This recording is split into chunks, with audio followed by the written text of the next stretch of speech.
Асема 5-класстын окуучусу. Анын сүрөт тартуу жөндөмүн арттыруу максатында ата-энеси балдардын чыгармачылык борборуна берген.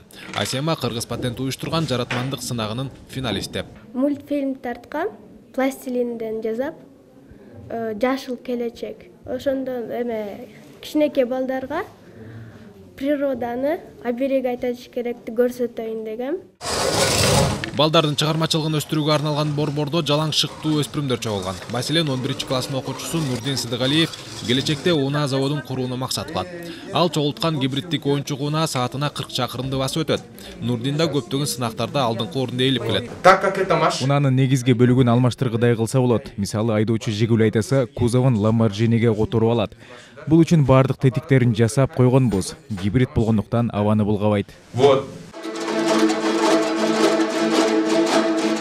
Токмокто 2005-жылы ачылган балдардын жана өспүрүмдөрдүн чыгармачылык борбору 4 жаштан 18 жашка чейинки балдардын чыгармачылык жөндөмүн арттыруу багытында иштейт.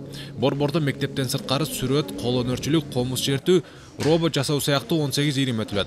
700дөн ашык өспүрүмдөрдү тарбиялаган борбордун бюджети тартыш болгондуктан мамлекеттен кошумча каражат бөлүүнү суранышат. Окуучуларыбыздын кийип, бий костюмдарын ата-энелер өздөрү демөөрчүлүк кылып тигип дайындап беришет. Эң чоң ишибиз ошол экен да. Комузчулар ансамблинин дагы ата-энелери дагы бий костюмдарын тигип беришет да, окуучулардын конкурстук костюмдарды. Почему бы не передать соцобъект, который учителям, врачам, медикам, да, мы вот все хотим? Почему нельзя сделать общежитие такое, приспособить его? Ал эми Токмок шаарынын чогуу ортосунда жайгашкан береги ондогон жылдардан бери каралбай калган имараттар Билим берүү министрлигинин балансында экен. Агартуучулардын турак жайга болгон муктаждыгын чечүү артыкчылыктуу багыттардан экенин айткан вице-премьер-министр имаратты шаардын карамагына өткөрүп берүү тапшырмасын берди. Артында турган имарат бул мурунку столовый. Бул столовойду балдарга жанагы центр развития кылып өткөрүп берелик дегенбиз да. Ошол боюнча бир нече сунуштарны жибергенбиз. Азыр ошол иш каралып атат да. Акча каражаттары болсо, эгерде берилип калса, биз өзүбүздүн жергиликтүү бюджеттин эсебинен жана чүй бул фонддун жардамы менен оңдоп түзөө иштерин жүргүзүп алат элек да. Семейное насилие растет, насилие в отношении детей, цифры растут. Ысык Ата районунда үй бүлөлүк зомбулук күч алганына байланыштуу балдардын өз өмүрүнө кол салган учурлары көп катталууда. Кант шаарында бош турган имаратты жарандарга психологиялык кеп кеңеш берүү борборуна айлантуу зарылдыгы турат. Анын акыркы ээси Токой чарба агенттиги. Союз учурунда салынган имарат балдарга арналган. Кризистик консультативдик борбор ачалы деген ниет бар да. Жана андай статистиканы айтып атам, ошол ар бир үй бүлө, ар бир бала үчүн биз психологиялык, юридикалык жардамга муктажбыз.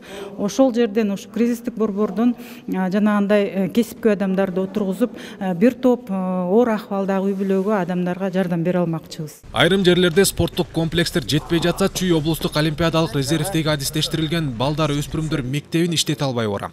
Мында футбол, волейбол, баскетбол боюнча машыгышат. Имараттын ичинде спорт залы, 2 бассейни бош турат. Жетекчилиги пайдаланууга бир нече аракет көргөнү менен майнап чыккан эмес. Казынадан кошумча каражат сурашат. Бир жылдай иштешти спонсорлор.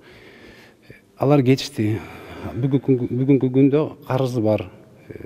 388 миңдей 400 миңге жакын карызы бар. Иштете албай жатышат. Анткени светке көп акча кетип атат. Былтыр болсо биз иштетели деп аракет кылдык. Бирок кайра эле жанакы маселе светке карыз болуп калабыз. Төлөй албай улам светти кесет.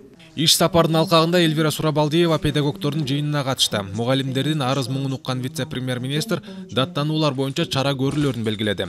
Сайфудин Мурзаев, Чыңгыз Жумаголов, Ала Тоо 24.